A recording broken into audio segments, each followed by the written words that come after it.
Welcome back खवातीन हज़रात। इससे पहले हम आपको शेखुपुरा ले गए थे और वहाँ पे जो हालात थे उनसे आपको आगाह किया था। अब हम वापस चलेंगे और सोशल स्टोरीज़ का सेगमेंट हम मिस नहीं करना चाहते, जिसमें हम आपको पाकिस्तान और दुनिया भर से कुछ ऐसी सोशल स्टोरीज़ बताते हैं जो कि सोशल मीडिया की ज़ीनत होती हैं और वो आपको पसंद भी आती हैं।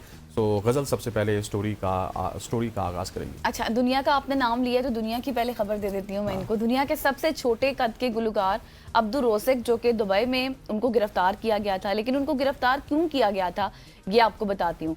Tajik Niaz social media star, और आपको याद होगा कि वो बिग बॉस 16 के मारूफ तरीन शुरा में शामिल भी रह चुके हैं। अब्दुल रोसिक, जो कि दुबई एयरपोर्ट पर मुख्तसर वक्त के लिए हिरासत में लिए जाने के बाद उनको रिहा किया गया और उनकी मैनेजमेंट के मुताबिक वो अब बिल्कुल आज़ाद हैं और दुबई में उनको एक अवार्ड तकरीब में शिरकत के लिए वो तैयारी भी कर रहे हैं, जहाँ पे वो उनको बुलाया गया। और बैनुल-अक़वामी मीडिया रिपोर्ट्स में इब्तदाई तौर पर यह भी दावा किया जा रहा है कि अब्दुल रोसिक को दुबई इंटरनेशनल एयरपोर्ट पर चोरी के एक मुबैना इल्ज़ाम के तहत गिरफ्तार किया गया था, जिसके बाद ये खबर सोशल मीडिया पर तेज़ी से वायरल हुई और मुख्तलिफ प्लेटफॉर्म्स पर उनकी गिरफ्तारी से मुतालिक कयास सराइयाँ भी गर्दिश करने लगी। तहम पुलिस की जानिब से इस मामले में अभी तक कोई तफसीली बयान भी जारी नहीं किया गया और मीडिया रिपोर्ट्स ये बता रही हैं कि अब्दुल रोसिक इस वाक़े के कानूनी पहलुओं का भी जायज़ा ले रहे हैं और उस पर भी गौर कर रहे हैं, ताकि उनकी साख को पहुँचने वाला जो नुकसान है उसका अजाला किया जा सके। और उनकी टीम ये कह रही है कि ये एक सादा सी गलत फहमी थी, जिसे बाज़ हल्कों ने गैर ज़रूरी तौर पर बढ़ा चढ़ा कर पेश किया। ऐसे भी तो हो सकता है क्योंकि पब्लिसिटी स्टंट हो। बिल्कुल ऐसी है, और पब्लिसिटी स्टंट भी हो सकता है, लेकिन जिस तरह उन्होंने कहा कि वो इसके ऊपर कार्रवाई करेंगे, सो ये भी कहा जा सकता है कि उनको ये मालूम नहीं था कि किस वजह से उनको गिरफ्तार किया गया और वो अपनी अब साख बचाने के लिए दुबई अथॉरिटीज़ के खिलाफ कार्रवाई करेंगे या वो क्या कानूनी पहलुओं को देख रहे हैं, कानूनी पहलुओं को देखेंगे। दैट इज़ डिफिकल्ट, क्योंकि दुबई में शाही खानदान की हुक्मरानी है, पुलिस भी उनकी है, तो आप किस तरह से उनके खिलाफ जाएंगे, that is a big question. खवातीन हज़रात, आगे बढ़ते हुए हाल ही में कुछ अमवात ऐसी हुई जहाँ पे हमें बहुत अरसे बाद ये पता चला, मतलब जिस तरह अभी अगर हुमैरा असगर की बात की जाए तो तकरीबन हुमैरा असगर, कुछ लोग कहते हैं 6 महीने और कुछ लोग कहते हैं 9 महीने बाद उनकी लाश मिली। अब मैं आपको बताता हूँ, क्रोशिया जिसको आपने देखा होगा, हाल ही में उन्होंने एक वर्ल्ड कप भी बड़ा ज़बरदस्त खेला था, उसके मरकज़ में एक औरत बगैर किसी निशान के गायब हो गई थी। उसका नाम हेडविगा गोलिक बताया जा रहा है और आखिरी बार उसे ज़िंदा 1966 में देखा गया था। किसी ने इसके बारे में दरियाफ्त नहीं किया, उसका कोई करीबी रिश्तेदार ना था जो उसकी गुमशुदगी की रिपोर्ट भी दर्ज करवाता, और ना ही कोई ऐसा दोस्त था जो उसकी खामोशी पर चौंकता। 2008 में उसी इलाके के हुक्काम ने एक पुराना फ्लैट दोबारा जब अलॉट करने की कोशिश की, जो बरसों से खाली था, तो इतना वक्त गुजर चुका था तो कम लोग जानते थे कि वो फ्लैट किसका था, कौन यहाँ पे रहता था। जब उन्होंने ज़बरदस्ती उसका दरवाज़ा खोला तो उन्हें एक ऐसा मंजर दिखाई दिया जो दिल दहला देने वाला था। एक अफसरदा कुन मनाजिर थे, जिसमें वो जो खातून थी वो अपनी कुर्सी पर बैठी हुई, उनको मिली एक पुराने 1960 की दहाई के टेलीविज़न के सामने, उसके पास एक चाय का कप रखा हुआ था। वक्त ने उसके जिस्म को बिल्कुल मम्मी बना दिया और उसकी लाश कम से कम 42 साल तक वहीं रही, बिल्कुल तन्हा, दुनिया की यादाश्त से वो मिट चुकी थी। मतलब जब हुमैरा असगर का वाक़या हुआ तो उसके बाद ये इस तरह की चीज़ें रिपोर्ट होना शुरू हो गई। और आपको पता है कि क्रोशिया भी, जहाँ की आप खबर बता रहे हैं ज़ैग्रेब की, वहाँ पर ये अपनी डाइवर्स इकोनॉमी की वजह से बहुत ज़्यादा फेमस है और उसके साथ साथ फिर ये अपनी जो एंटरटेनमेंट की, जो स्पोर्ट्स की होती हैं न्यूज़, उस हवाले से भी काफ़ी फेमस है। तो ये लड़की, जिस तरह से आपने ये स्टोरी बताई है, काफ़ी हैरान और चौंका देने वाली स्टोरी है कि मतलब पता नहीं और इस तरह की कितनी स्टोरीज होंगी जो हमारे सामने आएंगी आहिस्ता आहिस्ता। खैर, आगे बढ़ते हैं और सिंध से आपको खबर देते हैं। सिंध हाई कोर्ट में अजरक वाली नंबर प्लेट्स मुफ्त फराहम करने के लिए दरख्वास्त की समाअत 14 जुलाई यानी कि आज होगी और हाई कोर्ट में समाजी कारकुन सुल्तान हुसैन ने नंबर प्लेट्स की तब्दीली के फैसले के खिलाफ दरख्वास्त दायर की है। दायर दरख्वास्त में ये मौक़िफ़ अपनाया गया है कि सिंध हुकूमत के नंबर प्लेट्स की तब्दीली के फैसले से गरीब शहरियों को मुश्किलात का सामना करना पड़ता है और सिंध गवर्नमेंट के नोटिफिकेशन के मुताबिक नई नंबर प्लेट ना लगाने वाले शहरियों की गाड़ियाँ जब्त कर ली जाएंगी। और ये भी कहा गया दरख्वास्त में कि शहरियों ने पुरानी नंबर प्लेट्स रकम की अदायगी के बाद हासिल की थी और हुकूमत को नई डिज़ाइन की नंबर प्लेट मुफ्त फराहम करनी चाहिए और पुरानी जो नंबर प्लेट्स हैं वो भी हुकूमत की जारी करदा ही हैं और नई नंबर प्लेट्स की गैर मौजूदगी पर जुर्माने और जब्तगी की वजूहात नहीं है। और ट्रैफिक पुलिस शहरियों को गैर ज़रूरी तौर पर हिरासा कर रही है जिससे नुकसान भी हो रहा है और लोग परेशान भी हो रहे हैं, और शहरियों को मुफ्त नई नंबर प्लेट जारी करने का हुक्म भी दिया जाए और शहरियों पर जितने भी जुर्माने हैं और गाड़ियों की जब्तगी है वो भी बंद की जाए। दरख्वास्त में secretary excise and taxation, motor vehicle registration wing और DIG ट्रैफिक को भी फरीक बनाया गया है और ये दरख्वास्त पुट की गई है। बिल्कुल ऐसी है। आपने अगर एक नई नंबर प्लेट जारी की है जिसको आप एक सेंट्रलाइज सिस्टम के तहत जारी कर रहे हैं,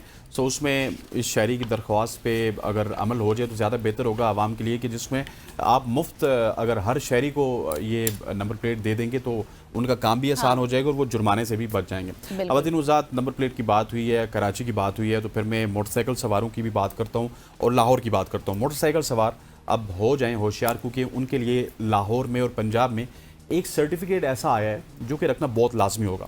मोटरसाइकिल सवारों के लिए नई मुश्किल खड़ी हो चुकी है। अब सर्टिफिकेट के बगैर सड़कों पर मोटरसाइकिल चलाना ममनू हो गया। तफसीलात के मुताबिक पंजाब हुकूमत की जानिब से रोड सेफ्टी को बेहतर बनाने और माहौलियात के तहफ़्फ़ुज़ के लिए अहम कदम सामने आया है, जिसमें तमाम मोटरसाइकिल के जो सवार हैं उनके लिए फिटनेस सर्टिफिकेट हासिल करना लाजमी करार दे दिया गया।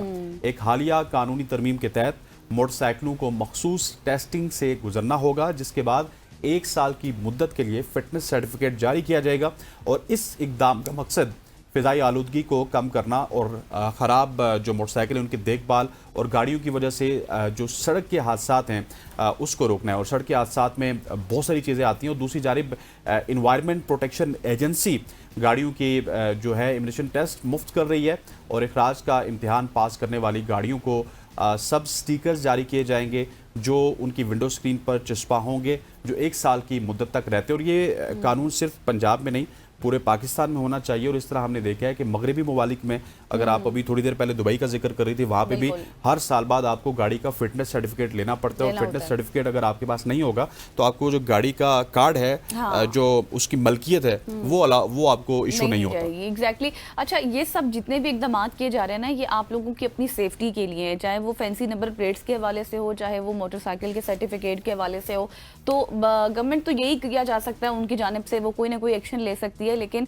आगे फिर इम्प्लीमेंटेशन तो आपके अपने हक में है किस तरह से आप करें।